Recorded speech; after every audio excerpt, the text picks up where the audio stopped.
Hello guys, welcome YouTube channel. आज की इस वीडियो में हम बात करने वाले हैं राजस्थान अध्यापक पात्रता परीक्षा रीट 2024 माध्यमिक शिक्षा बोर्ड राजस्थान अजमेर का जो नया पाठ्यक्रम है उसकी बात करेंगे। तो यहाँ पर हम सबसे पहले बात करने वाले हैं लेवल फर्स्ट की। जो कक्षा 1 से 5वीं तक जो अध्यापक होते हैं उनके सिलेबस की यहाँ पर हम बात करेंगे लेवल फर्स्ट की, जिसमें VSTC वाले लगते हैं। ठीक है, तो यहाँ पर हम बात करने वाले हैं लेवल फर्स्ट की।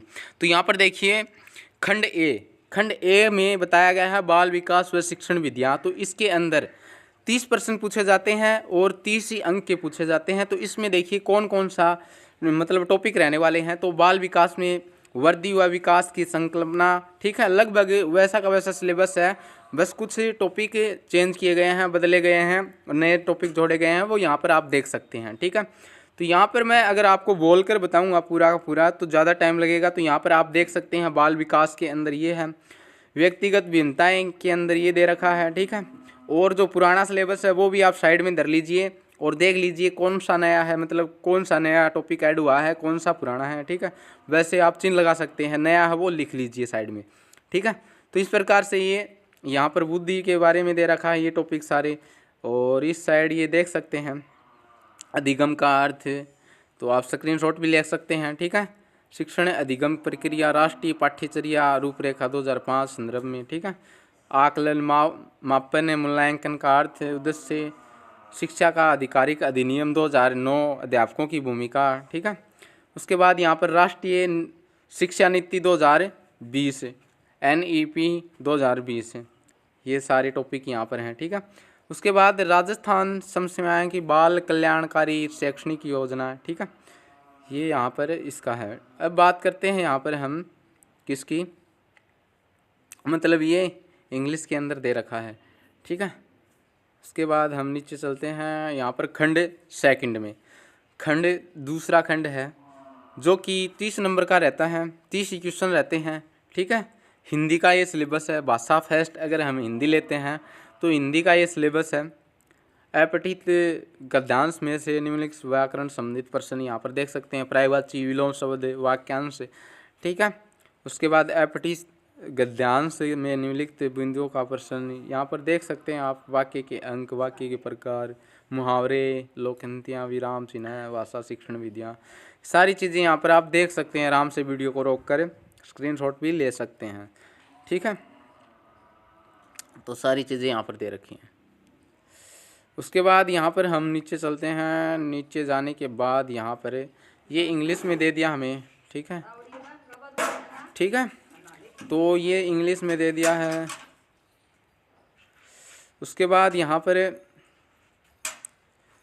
खंड सेकंड, ठीक है, नहीं जो मतलब भाषा है, तृतीय भाषा मतलब हिंदी फर्स्ट भाषा ले ली, सेकंड भाषा यहाँ पर हमें प्रथम भाषा का प्रथम भाषा संस्कृत लेते हैं। तो उसके लिए ये रहने वाला है 30% और 30 ही अंकों के।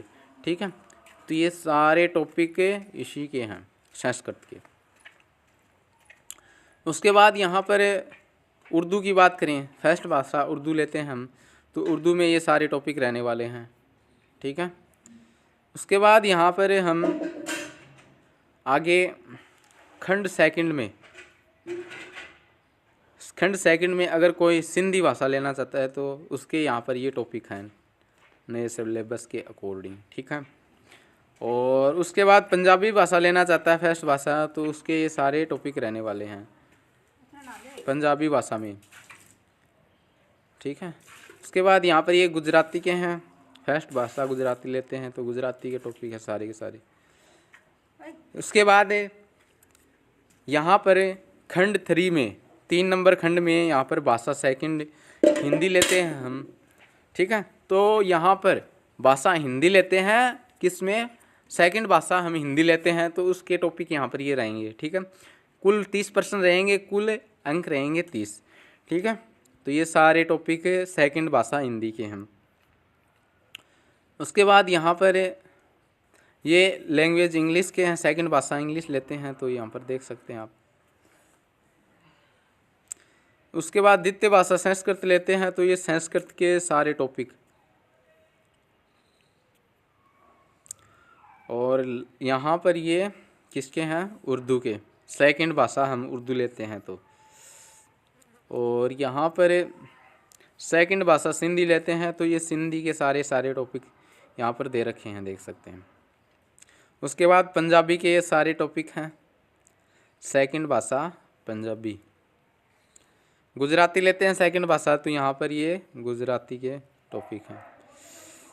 तो इस प्रकार से यहाँ पर मैंने आपको सेकंड पार्ट के जो भाषा है वो बता दी, और भाषा सेकंड है उसकी जो टॉपिक है वो बता दिए, भाषा फर्स्ट है उसके टॉपिक बता दिए, ठीक है।